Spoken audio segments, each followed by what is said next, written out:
এটা হচ্ছে আমাদের গ্রামের পুরো পাকা একদম পিচের রাস্তা। চাকাটার অবস্থা দেখেন।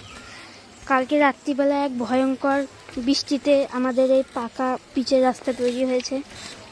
যে যাবে মানে গর্তের মধ্যে দিয়ে কখন যে ড্রেনের মধ্যে থেকে গিয়ে পুকুরে নদীতে চলে যাবে তার কোনো ঠিক নেই। দেখো রাস্তাটার অবস্থা। জীবন হাতে নিয়ে যেতে হবে।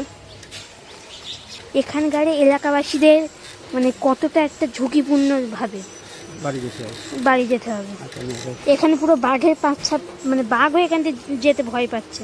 কি অবস্থা দেখো শুধু এখান থেকে এতটা।